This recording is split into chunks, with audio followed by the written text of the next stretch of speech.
What's up, everybody? We are back. I'm back in AZ again. Had to get my car fixed again because they didn't send the part the other time that I was out here, but whatever. So last week we were in Vegas. Long week. We did some fun stuff. We got to go to pretty much almost all the events. You know, we went to the press conference, the face-offs. Those are always cool because there's free, and they just let anybody go in there, so you can just walk in. If you get there early enough, you get bomb seats.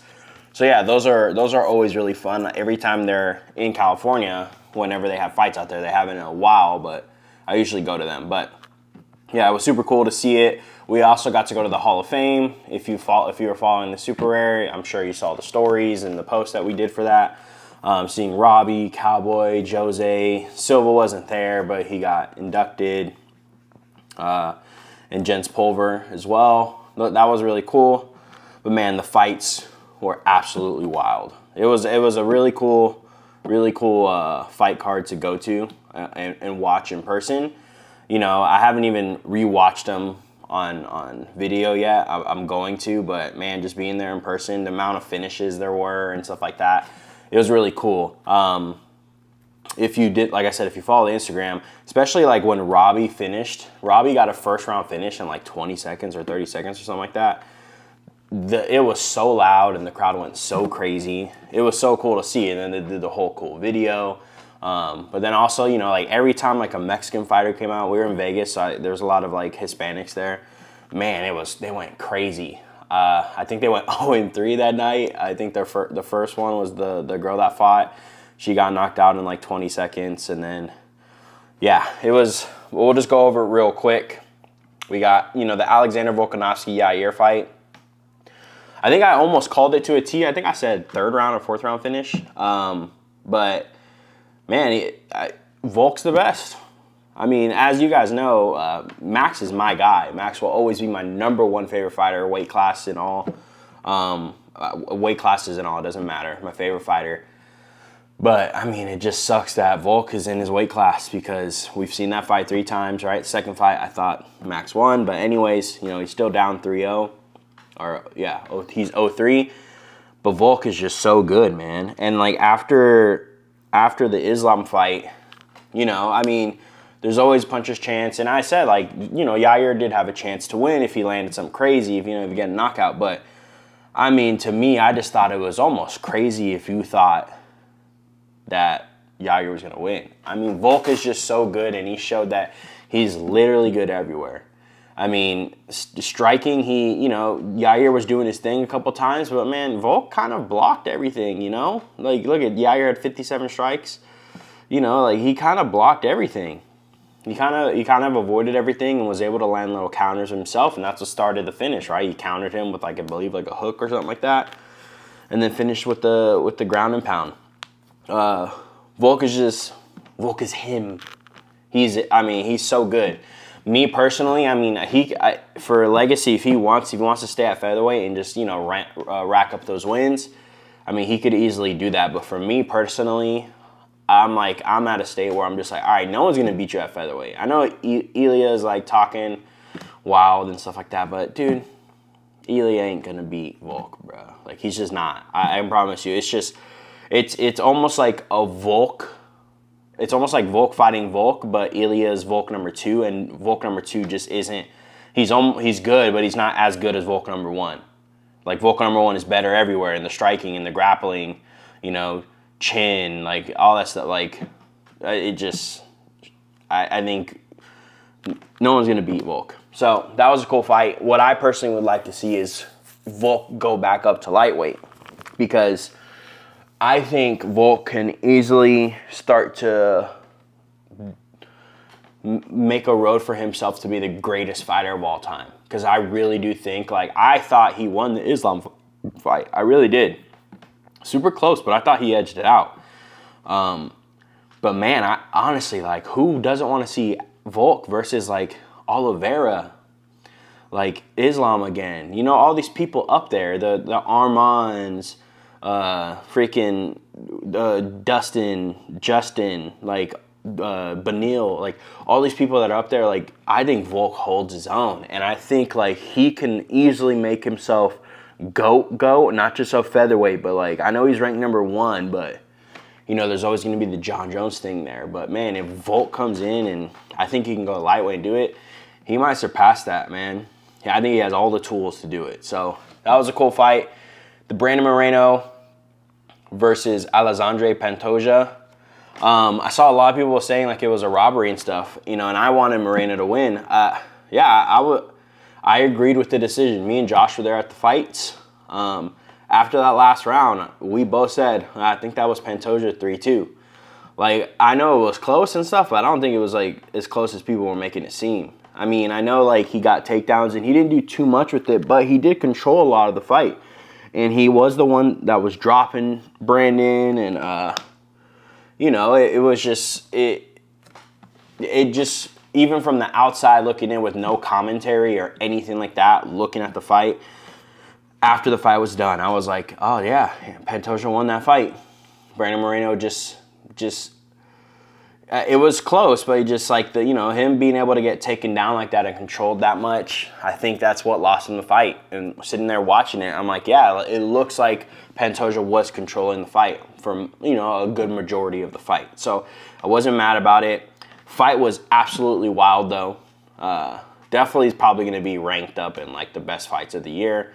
And I wouldn't be surprised if there's a rematch. Even Dana was saying, like, yeah, they've already fought 3 times, you know, but who doesn't want to see the rematch? I agree with that. Like, it was such a good fight. Duplessis versus Robert Whittaker. This one's the one that broke my heart. I know I thought Brandon Moreno was going to win, but, you know, it's such a close fight that you're like, all right, whatever. But Robert Whittaker, I've been a fan of him for a very long time. I thought, remember, I was just like, no one beating Robert. I was like, yeah, but... man, Duplessis, he has that weird style where it doesn't look like he should be winning fights. He doesn't look necessarily, like, good. Like, you're like, damn, his striking is so crisp. You know what I'm saying? It's not like that. Obviously, he's good. But, man, for him to finish Robert Whittaker, I remember we saw Duplessis in the hotel lobby last year when we were there for our homie Gabe's fight. And, like, our initial reaction was, damn, that fool's big. Like... so, and then when he was fighting fight night, he looked huge. So I'm like, dog, he threw that jab, Robert Whittaker ran straight into it, and it was game over from there. I mean, when you have a guy like that, obviously he has power. That's where a lot of his stuff comes from. He was able to put power on Whittaker and just finish the fight, and man, it sucks.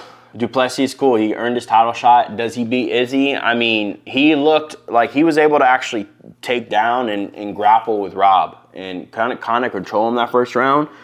And still, no matter what Izzy's Achilles heel, even though he's good at it, but his weak point, right, of his fight game is going to be his grappling.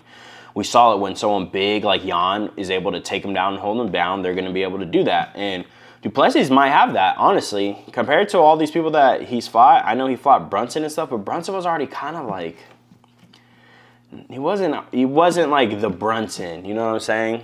And so like Duplessis, he's a guy, he's younger in like the UFC sense, and he's winning. He's on a good hype, a little like hype train, not per se, but you know what I'm saying? He has power, he's strong, he has power in his hands, he's strong, his grappling looked really strong, and he just looks really physical. So, I mean, that might be something where you might be able to take out Izzy. You never know. I do think, though, like, if he can't take him down, he's just going to get his ass pieced up by Izzy because his strikes aren't really, like, the best, but, yeah. Next fight, Jalen Turner, Dan Hooker. Me and Josh almost bet on Dan Hooker because he was an underdog. I was like, dude, Dan Hooker, I thought Dan Hooker was going to win the fight from the get-go, and when I saw that he was an underdog, I was telling Josh, bro, we need to bet on him because, like, it's Dan Hooker we're talking about. Yeah, he's lost. Yeah, you know, he's not, like, where he was back in the day, but still, I'm like, he's still Dan Hooker, and Jalen Turner's really good, but, man, it's Dan Hooker. And we were both very mad at the end of the fight because we would have made the money we were talking about betting on Dan Hooker, we would have made some money. And it was an expensive freaking Vegas trip, so everything's expensive out there. Food, freaking parking, everything. So I'm like, that would have been nice for us because we would have made some of our money back. But, man, Dan Hooker, what a fight that was. Supposedly he broke his arm, he broke his orbital, and he still went in there and was just fighting. And kudos to him. Kudos to Jalen. Jalen's really good, and he's still young, dude. So he has time in this game. But Dan Hooker looked very, very good. And the last but not least, the last one on the main card, Bo Nickel versus Val Woodburn. I mean, for me, it's like, what do you expect? You know, Bo Nickel's top of the top of the top already. I know he doesn't have that many UFC fights, but from his wrestling career, it's not like he's not competed in front of this type of audience, you know, in front of people with this type of pressure. And Val Woodburn coming in on 3 days' notice, you know, 3 days' notice to come in and fight Bo Nickel, one of the rising stars in the UFC. You know, like, I mean, yeah, it's crazy because Bo Nickel, you know, you think he's just going to go in there and wrestle him because that's his thing, but he has, like, all finishes by, like, I know he has submissions, but he has, like, I think 3 knockout wins. He has, like, 3 fights. So it's like, dog, I mean, he put him out standing. Like, he knocked him out. He fell over. I mean, Bo Nickel's looking good, man. I agree with everybody saying still do it slow, right? His striking looks good. I'm not saying he's an amazing striker, but from normally when you get just that wrestler that comes into MMA, their striking is always kind of like bunk, but his looks pretty good. So, I mean, just like, yeah, build him up slow. He only has 5 fights, and I honestly think he's the next champ, dude. He really is, because if he can get his striking to a point where you can hang with some of these top guys, at least just hang, I mean, his wrestling's going to be better than everybody's. Doesn't matter. So, I'm excited for that one. Yeah, we're going to keep this one a little short because when we were out there, we actually went to the PI and did some interviews. We did an interview with Cody Garbrandt and an interview with Phil Rowe. It was cool. It was cool to see Cody's getting ready for a fight. I know Phil just came off, you know, his loss of Neil Magny, but I mean, like we talked about in the interview, that's Neil Magny, you know, and he's still young in this game. Young, you know, so it's like he still has time. But those are the fights, like, for me personally, I feel like if you're going to lose, you know, you lost to Neil Magny. I mean, at least that's Neil Magny. Like, you learn a lot from that. And it's not like, you know, he's just some random fighter. Like, Neil Magny has beat a lot of good people. So you can learn a lot from that type of fight. So we talked to him about his mindset, coming off that loss and how training's different. And then Cody. I mean, Cody's one of my favorite fighters. You know, I've been a huge fan of Cody for a long time. So it was cool to actually be there and talk to him. He was super cool. We chopped it up about, you know, his upcoming fight and how he's feeling. You know, he's moved to Vegas, and, you know, it's just talking about that, which is no drama. So even though we don't have thousands of viewers, if you're going to try to chop this up and make it drama, it's not. He moved, you know, for just other reasons. So it was cool. And I took some pictures and video of one of his training sessions. I mean, he looks good, man. I'm super excited. Like I said, I've always been a fan of him. I do think he can get back up to that world champ status, so it'll be cool to see. He looked really good in his training, so I'm hella excited. So, yeah. But real quick, before we get to those interviews, we'll cut to those interviews. We'll just break down just a couple fights on this Holm card. You know, every once in a while, like, you know, I'm happy because I love fighting, so I'll watch every card no matter what it is. But sometimes, you know, it's not like the biggest names, or, you know, the fight card in the sense would be weak based off of names. And I think that's kind of this fight card. I mean, there is some fighters that have names if you're a hardcore, but if you're just watching fights, you're not really going to know that many people on this one. But we'll break down a couple of them. We got Holm versus Mara Bueno Silva. Another Brazilian fighter. She beat Landsberg, she's beat Egger, she's beat Yanan. So she has, like, you know, it's not like, to me, not like crazy wins, you know. But she's good. She's really game. Holm just beat Santos, who was Kudenskaya last time. She lost to Caitlin Vieira. She beat Aldana, which Aldana, you know, that's a really good win. But even with Holm, she's kind of on, off, which, you know, she's getting a little, I think she's 40, so, and she's been around this game, she's been in the game forever. She beat Ronda, she's the one to dethrone Ronda Rousey. So I think this is going to be a fun fight. I think at this point, I feel like the way that Holly fights, it's almost like she fights a lot of point fighting. So it's like touch, leave, touch, leave, touch, leave, touch, leave. And I just think like the Bueno Silva, she's like a younger. She wants to bang. Like she wants to go in there and just fight. She's good everywhere. So I usually don't ever go against Holly Holm, but I think Bueno Silva's gonna win this one. I think in this sense it's gonna be now. It's just that new coming of age where it's time for a lot of the OGs are starting to get out of the UFC. You saw that with Robbie Lawler. I think Holly Holm, I mean, she's still good. She still always has the tools to win. But I just think now it's like it's Bueno Silva's time. We have Jack Della Mandela versus Basil Havez. Basil, I believe, is brand new to the UFC. He took this fight on short notice because Jack was supposed to fight last fight card, and then the opponent had to pull. His original opponent, Sean Brady, pulled out, and then the other opponent pulled out. So then he was left without a fight, and he was like, "I want to fight." So they gave him this fight. So I can't really say anything because I don't really know anything about him, but we know Jack Mandela, his boxing's really good. He has good submission. His body shots are nasty, the way he's able to select his shots and do it. So I'm predicting a Jack Mandela finish. He'll probably finish this fight. Ottoman Azatar versus Francisco Prado. Yeah, Ottoman's really good. I like him, and I think he has a good chance of doing well in the UFC or getting a name up. But I know he did lose his last fight, and I believe it was against, Frivola. And it was weird because he always looked so good, Azatar. And I remember in the Frivola fight, he kind of looked like he was just off. Like something was off about him, and then he got knocked out, right? And it was a shock to everybody because at that point he was undefeated. But I think he's really good. I mean, the guy he's fighting is also really good, but Ottman, sorry, not Ottoman. I think he's really good. And he was one of those guys where I was just like, back in the day, it's like you got to keep your eye on for him because he can do some damage in here. And looking at the weigh-ins and stuff, he looked good. So I think we're going to see him get a finish here as well. But other than that, it's not really like a heavy fight card. This one right here, the Norma Dumont versus Chelsea Chandler, this one's cool, and it's cooler to me because when we were at the PI, we saw Norma training. She was out there training, and she looks like a goddamn beast, honestly. Like she was throwing some combos on the pads. Me and Josh were like, oh my God, dude. Like she's a beast, man. And they're fighting, I think they're 145. So, she has some power. We were watching. We were like, okay. So I'm excited to see that one. I don't really know too much about Chelsea Chandler. She beat Storlianco, whatever.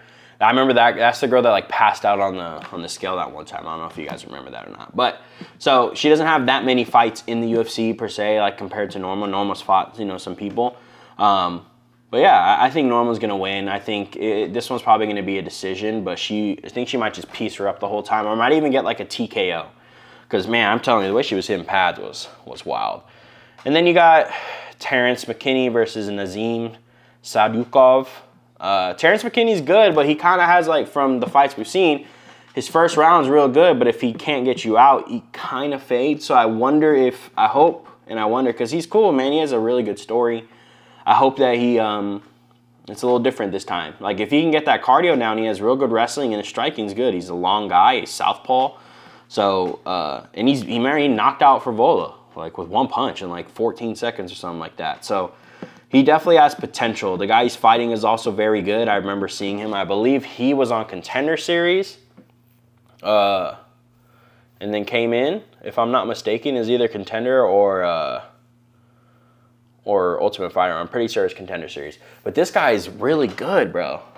So this is a good fight. That's the thing. Even when you're fighting the unranked fighters, all these guys are young. Look at one loss, right? Like, you can't just you're not going to be getting those fights just to easy build you up, in a sense, especially like in 55 and like 35 and 45, like those weight classes. Like, you just can't do it. But anyways, it's going to be a good card. There's some bangers on here. Like I said, it's just not really like a huge name fight card. You know what I'm saying? But there definitely is some good fights on here. But yeah, so we'll cut straight. We're gonna go back to back into the Cody and Phil Rowe interviews, just to hear what they said. Right? They even predicted the fights for this past weekend, so you guys will be able to see if their predictions were right. But yeah, it was a very fun experience to be able to interview them. I've been to the PI before, so that wasn't like particularly new to me, but it is cool to be there and like, you know, see fighters do their work. Everybody there's, you know, it's intense and serious because everybody's doing their thing. Everybody's ready, getting prepped for fights. So, you know, we kind of kept ourselves in our little corner, and when we did our thing, but it's cool to just spectate and watch because, you know, these are professional athletes at the highest level. They're in there to do their job and, you know, get out of there. So it was cool. But anyways, please make sure you like, comment, subscribe, and tell me who you think is going to win next fight. Let's get to the interviews. Shit, my bad. All right, we're here with Cody No Love Garbrandt. Fuck, my bad. You got so much gear. Yeah, first we got a care package for you, dog. So this right here is one of our bags. This is called the Carico. Oh yeah, for sure. I got you, dude. So that's our Carico bag. Basically, you can do a duffel, backpack, whatever like that. It's ventilated, so you can like keep your wet gear in there and shit like that. And then we got a new Playboy. I don't know if you saw our Playboy stuff. I mean, he's the Playboy of the UFC himself, you know. We got some Rocky shit. I don't know if you're a Rocky fan or not. And here's another one. Ooh, I'm geared up. And then we got the new Muhammad Ali tank top. I saw that, yeah. This one's sick. Oh, that one's sick. Like we have like a guy that designs like all these sketches and shit like that. So he does that. We got some shorts. Go ahead and open it up. Yeah, we gotta show the fans. Yeah, we gotta dude. show the people. Look at this. That's Oh. Okay. Got Yeah. that Fresh Prince look to it. We got the new one on him right now. You already know. Some shorts. Nice. I know you said you like Bootylicious shorts or Hoochie Daddy shorts. It's the smallest. And then our new gray over hoodie, pullover hoodie. Man, I appreciate it. And then just like a standard, you know, super rare, one of our new shirts right here. Honestly, I love, you know, you see a lot of it. I got a few shirts from you guys, you know. Yeah, did we just send them to you? I don't even remember like what happened. Oh, I think I bought some gloves, and I always get my equipment from you guys. Oh, okay, you know cool. What I mean? And then they sent me out some of the new gloves, which I haven't tried yet, but I'm going to. I haven't been boxing sparring, so I'm going to try out their new gloves for boxing sparring. Look sick, super authentic, Italian leather, right? Yeah, leather. So, but I box sparred this week, so they're going to try. There we go. Yeah, we got to see him train today. You're looking good, bro. How you feeling? I feel great. You know, we're 6 weeks out tomorrow. I've been fortunate enough to have been in camp for a while. There's no really off-season for us. Constantly training, working on little different things. You know, doing my shaded edition, but also having my body, you know, ready. Yeah. Physical therapy here at the UFC PI. I work with them. I work at Project Wellbeing, so I'm constantly, you know, I wake up in the morning, PT train, go to PT, back to train, PT. It's all day. I mean, it's a lifestyle. It's what you have to do to have longevity. With the injuries that I've had, I have to just kind of stay up on them and maintain them. So, you know, today was a hard push. I sparred, did MMA sparring, then I did MMA cage work, wall work, a nice flow of that, and then I did pad work right after. So, you know, that was a good day, good morning for me. Body's feeling good, weight's good. You know, 6 weeks to still improve and sharpen everything. Yeah, for sure. Yeah, I saw him. When you're doing your thing, your left hook's just like mine. Yeah. It's almost. I mean, I'm still better, you know. Your left hook's the death stroke. Like, you understand? But no. So I was gonna ask. So I've been a huge fan for years. Like I always tell people this. I've only bought in 3 UFC shirts: Stipe, Cody, and Max Holloway. Those are my guys right there, dog.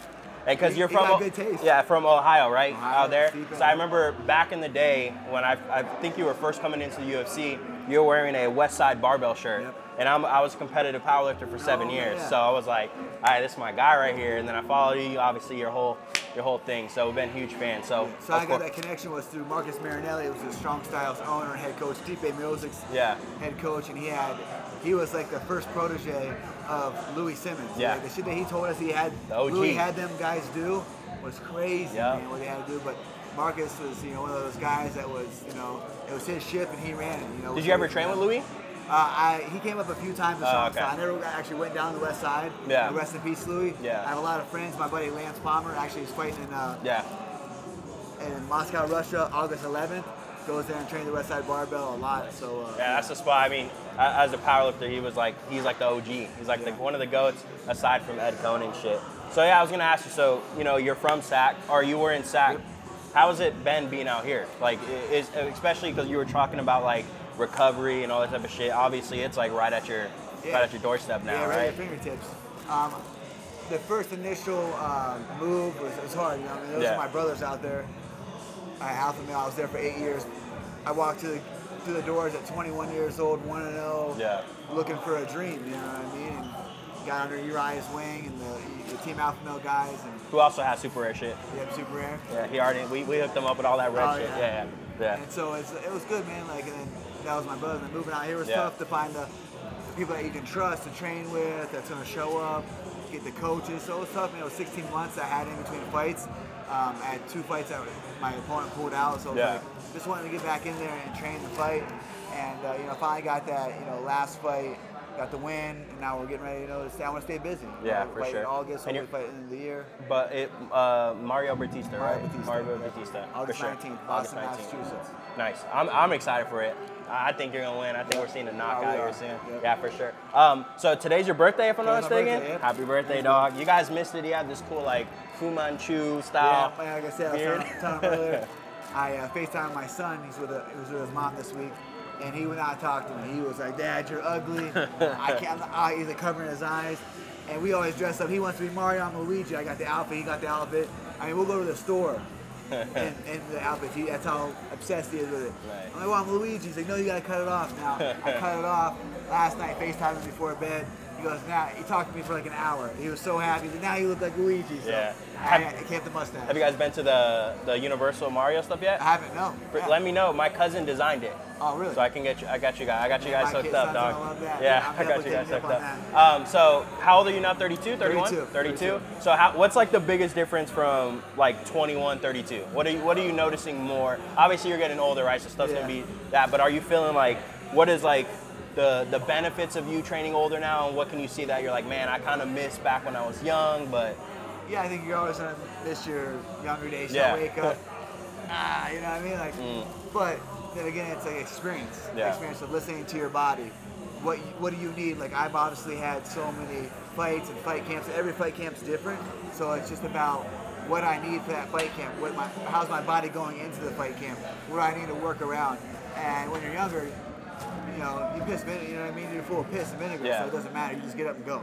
Like now, I'm like, hey, maybe I need to dumb down my workouts a little bit, not elongate them, shorten them, keep the intensity, but not go for an hour and a half, 2 hours, you know? Cut to 45 minutes, 50 minutes, and get that solid work, staying sharp the whole time. So just kind of like listening to your body, knowing and understanding like when to push and when to pull. Yeah, I mean, for sure. You can't be in the red line zone every day. Like, you have to have those days where like, all right, you're just working more conditioning, cardio, building the body, letting it heal, and then going hard again. So I think just experience of listening to your body as you get older, because you have to. You know? And so when do you guys head out for the fight? So the fight, we'll head out that Tuesday at fight week. Okay, cool.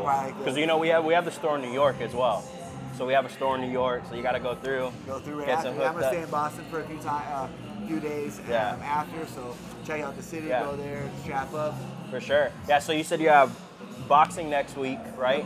Because we both train, right? He trains more than me. He's like an actual fighter. He got the ears. I don't, you know. But I always wonder, because like you're doing boxing next week, right? Do you wear shoes while you do that, or are you barefoot? I go up. I got the nut cup from Super Air. You know, I'm geared up. I got the shoes. Oh, you got the shoes? Oh, no. Okay, cool. If I wear boxing shoes, I need something. You're boxing, so I want to get that good look feel. Obviously in MMA, you see it, shin pads. Yeah, for sure. Puffy, small gloves.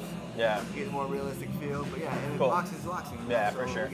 So yeah, we'll let you get out here soon. Like I said, I'm a fan, so I know about Stingray and shit like that. I remember I went to I think you guys were in Anaheim. I think you fought in Anaheim, right? And you were on the stage, and I was like, Stingray, let's see the jab. And he turned around, dog. Like, so, if you guys don't know, right, he has the fastest jab, right? Fastest jab in the East. Fastest jab in the East. Maybe the States. What about this one right here? Bang, yeah. You got the jab, you got the splits. Yeah. He has splits? Oh, he can split, bro. Oh, it's shit. crazy. He used to be super, super athletic. I mean, that's what got me in boxing. Yeah. Actually, I was talking to him today, you know, about like injuries and things, how camp's going and shit like that. And he used to fight 147. He had knockout power and speed, and that just, you know, quick jab. I used to go to, you know, he was a father figure to us. Our father was in prison, so Yeah. he would take us to the gym. So that's how I had the osmosis, was like being there, watching him work hard. Yeah. Early, 5, 6 years old. You know? Yeah, that's cool. So going to the gym, and you know, it's good to catch up with him. Obviously, he's in Ohio. Talking about bringing him out for the weekend. You know, a weekend in Vegas with Sting is crazy, bro. I don't know. I gotta keep my tabs on him, keep my eyes on him, make sure he's at the gym. You know. For sure. So last thing, so we got a big fight card tomorrow, 290. Who do you got in the main event, Volk or fucking Yair? My bad. Honestly, man, I'm fans of both those guys stylistically. I think Yair's last performance was fucking amazing. Yes. You know, what he did to Josh. Josh is a good teammate of mine. I know how hard Josh works, how good he is, and powerful he is. The way that he was able to handle that fight. But then again, you look at Volk. It's hard to go against Volk. Yeah. And his style of, you know, never being out of distance, out of range, staying in there, staying tight, and just his feint game, his wrestling, the way he showed against Islam was very impressive. Even though he lost the fight, he gained a lot of respect because he held his own in that fight. Yeah.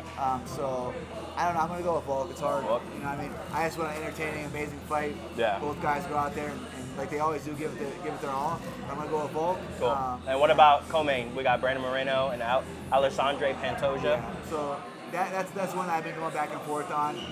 Brandon Moreno has looked phenomenal. Yeah. I think, you know, I see him training, I'm seeing his skill level rise. You know? His boxing's getting sharp with Capillo. And then again, Pantoja's a bad motherfucker. Like he's down the fight, and he has those 2 wins over. So you have that in your head already. You're not saying Moreno is anything slight of a mental case at all, you know. But going into that, he's up 2-0. He wants to get these back. There's so many different added variables that can change it. But I don't know. I want to say Moreno because he's active and he's evolving, but Pantoja was fucking a very phenomenal player too. So those 2 fights for me are toss-ups. Yeah. I lean more towards Volk, just with experience and being the champ. But the co-main, I think, is a toss-up, to be honest. Yeah, for sure. Well, I mean, and also Cody got the best Ultimate Fighter scene. You know what I'm saying? The nice little shove on the dude. My boy down with it. All right, so August 19th, Boston, Mario Batista. Cody's about to go in there, catch the dub, nice little knockout I'm feeling. And yeah, dude, thanks again for doing this, man. Yeah, of course, man. You guys the best. You guys want the best gear, quick delivery. I mean, sometimes I'm in Jersey, forget my gloves flying over there. I call them. It's like next day, 2-day shipping there. I don't miss a day, so I appreciate the customer service. It's amazing, quality stuff. Cool. Thank you, guys. We'll catch you on the next one. What's up? We're over here at the UFC PI. I'm here with Phil Rowe. How you doing, dude? Chilling, Thanks for doing this with us. Appreciate you guys. Big supporter of Super Air. I'm sure you've seen the cool videos that you're doing out there. Who are you working? It's Epic Visuals, I think it is, or something like that, out there, right? Yeah, I was working with him for a little bit. I've been trying to tap in with Super Rare for a minute, man, but coming up, they didn't fuck with me, you know? Got to the UFC, they started showing me a little love, so you gotta work your way up, you gotta grind, you know? They don't want to work with the weenies, so they like the creme de la creme, and but I appreciate it, man. Like, I love Super Rare. They got the dopest shit in the game, the dopest gear, the freshest gear, easily. So I've been rocking with you guys for a while, man. What, are you using our gloves as well, too? Yeah, actually have really good gloves. Like, dude, I got 6 pairs, 16 ounces from you guys. White, red, gold, silver, blue, red, black. So yeah, I mean, that's pretty much all my gear is Super Rare. For sure. So as everybody knows, we just fought a couple weeks ago, right? How's everything going after that? I'm fine, man. Yeah. I'm sorry to cut you off, but I liked your post about, like, you know, it's true, right? He's a vet. You know, it was almost just like a learning lesson, right? Yeah. And I liked how you said now it's more because you're a black belt, you got KO power, but now it's just focusing on making sure these judges like your fights and going in for a finish all the time. Yeah, I'm not accountability. Yeah. 100% accountability. I lost. Split decision. Phil, you won. Phil, I don't care. I lost. No big deal. I learned, you know. I signed a new contract the day of the fight. Oh, okay. I got a new 5-fight deal. I'm getting paid well. Now I just get to cook guys below me. You know what I mean? Like, so pretty much, I know I'm a top 5 fighter. Those guys just got to wait a little bit longer. And now, unfortunately, the people behind me just get cooked. So, I mean, it sucks for those guys. It's good for me. You know, I'm getting paid butchering these guys below me. And no matter what you say about me, man, I love the footage out on me, right? I love the fights out on me. I got 5 fights in the UFC. I've been punched in the face like 10 times. If you can't see my progression every fight, then you're fucking blind. You know what I mean? Like, it's a shade of what I can do out there. It's on the job training for me. As cliche as it sounds, I'm my biggest enemy. You know, once I get out of my own head, skill set wise, they're not gonna be able to fuck with me, man. Like, I'm taller, bigger, more athletic, faster than damn near the whole roster. I got the longest reach in the entire middleweight division, entire welterweight division. And like I said, I like the footage out on me because it's not me, you know? So study that, watch that, think that's me. Every fight, I'm just getting more comfortable. The second I lock in there, I don't give a fuck who's in front of me, it's gonna be bad. So do you think that's like your biggest thing for you personally? It's just a mental thing? Yeah, easily. And I'm aware of it. I'm not scared. I'm not nervous. I'm anxious for the opportunity. I am afraid to dwindle my opportunity, if that makes sense. So I'm not worried about the guy in front of me. It's the opportunity that I've worked so hard for. So when I get in that moment, I tend to kind of not overthink. I tend to kind of overanalyze in the sense of I don't want to miss my opportunity. So I got to learn to be a little bit more present. And seize my opportunity. Take risk. You know, Phil, you're skilled enough. You're defensively responsible enough. Don't be afraid to go out there and take risks. And once I start doing that, it's gonna be impossible to stand in front of me. Exactly. And like you said, you have all the tools, right? You have the longest reach. We saw you train today. Your striking's real good. Your grappling's real good. So I mean, I agree with you. I think you have all the tools. I believe you're a top 5 fighter as well too. Appreciate it, man. So yeah, it's going to be cool to see your progression. I always like that when they do take a loss, right? It's not like they're, excuses, all that stuff. You're like, nah, I lost. Neil Magny's a vet, which he is, right? I mean, he's beaten. Hats off to Neil. And look, but once again, I'm not that dork that's like, I lost to Neil Magny, the guy. I don't give a fuck. I lost. I didn't want to lose. Respectfully, fuck that guy. You know what I mean? Like, he beat me. I'm not getting no brownie points by losing him. I can just assess it, learn from it, and grow. And I'll tell you, I'll be a better Phil. But what I can do for myself is take good takeaways from it. And 100%. The good takeaways for me is, Phil, look at where you are. You fought in there 5 times. It is hard to put hands on me. It's hard to get an advantageous position on me. So my skill set's there. I'm defensively responsible. I'm hard to hit. I just got to lock in a little bit more mentally, and I will. And I will. And I mean, all credit, right? You've had 5 fights, and you were already fighting Neil Magny, which is one of those guys, right? He's a top guy. He's beat a lot of guys. So that in itself should show everybody, right? I think everybody sees the skill level that you have, right? So, yeah, I'm excited. And you're training out in Florida, right? Orlando, Florida. Under Julian Williams. Cool. I'm a black belt under Julian Williams. I've trained with him for a long time, almost 8 years. Is that where you're originally from and everything like that? I first started training. I'm from Brooklyn. Okay. I'm from Brooklyn, New York. I started training in Florida, though. I didn't do nothing but basketball up in New York. But now I've been fighting now for almost 12 years. 12 years in October. So I started fighting when I was 21. I guess relatively late, but I applied myself like no other. I'm a black belt in jiu-jitsu, a real black belt in the gi. Unlike these guys that win fights and get promoted, which is very odd. So I come from gi jiu-jitsu. Like I said, my skill set's there.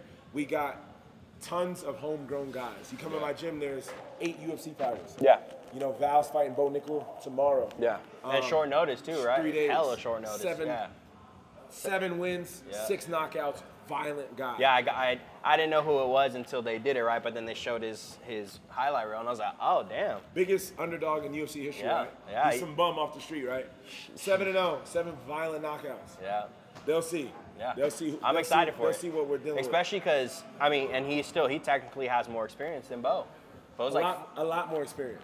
He's he has like 4 fights, but those are pro fights. I don't even know if Bo fought amateur or anything like that, right? I think 2 or 1. Yeah, but Val has 8 amateur or 9 amateur fights, something like that. But man, no matter how you cut it and slice it, the recipe is my gym. Guys think they have the best coach in the world, and I know I have the best coach. Why? he's not taking guys with crazy skill sets and turning them into champions. He's taking guys that come in the gym with 0 wins and 2 losses as a pro, who said no one believes in. Yeah. In me, and 7-fight win streak, #1 guy in the nation, straight to the UFC. Yep. 100% finish rate. Amateur, pro, boxing, kickboxing, MMA, if I've been in a fight and I've won, you've got finished. Yep. And that's a testament to my coach. I have almost 60 fights, pro, amateur. I got 100% finish rate. There's guys in my gym, amateurs to the UFC. Find me a gym, Fusion XL. Find me a gym that has more homegrown UFC guys. Yeah. You cannot. Yeah. You cannot. Definitely. Find me a gym. Yeah, If strong. I'm just talking shit, tell me. Find me a gym that got more guys from 0 to the UFC. I don't want to hear how many UFC fighters you have. I don't want to hear how many high-level guys you have. I want to hear how many guys that came in the gym that was a bum and you brought them to the show. 100%. Can't find it. Yeah. And so you said you used to play basketball. Yes. So that's what you were, because we were messaging and we were staying at the Wynn and we kept seeing like people in like Raptors and Orlando. We didn't know what was happening. So like there's a basketball match going on. Yeah. People kept asking me, am I in the league? Like NBA players walking around with their full jerseys on. I got a Penny Hardaway throwback jersey on. But anyway, Right. yeah, I mean, I've been playing basketball my whole life. I'm from New York, you know, like Yeah. the mecca of basketball. I'm actually playing in the UFC celebrity game tonight. Oh, okay. Where's that happening at? It is. That'd be low-key cool to go to. Oh, it's gonna be lit. I'm on Team DC. Oh, is DC playing too? Is it like where people can go to? Oh, I believe so. Okay. It is at the Tarkanian Gym. Tarkanian Gym. Yeah. Okay. 2730 South Rancho Drive. And it's at what time? 10. 10? Because there's so much shit going on. Yeah, you know, yeah. so it's Because after- we're going to go to the weigh-ins and shit Yeah. too. For sure. Well, last but not least, we have a big fight tomorrow, right? We have Volkanovski versus Jair. We have Moreno versus Pantoja. Who do you got in the main and co-main event? I got Volk, man. It's hard for me to go against that guy. Especially, like, I think there's a lot of little things that, like, people don't pay attention to. Like, he used to be a very big human being. Yeah. He used to be a 230-pound human being. That's why I was always a fan of him. I'm short. We're the same height, both short and stocky guys, and seeing him go down to now he's at 145. He's just killing it. Bro, there's something to say about that. Like, there's a guy in my gym, my friend Jeremiah McDougal. He'll be here. He is undefeated as a pro, 7-0.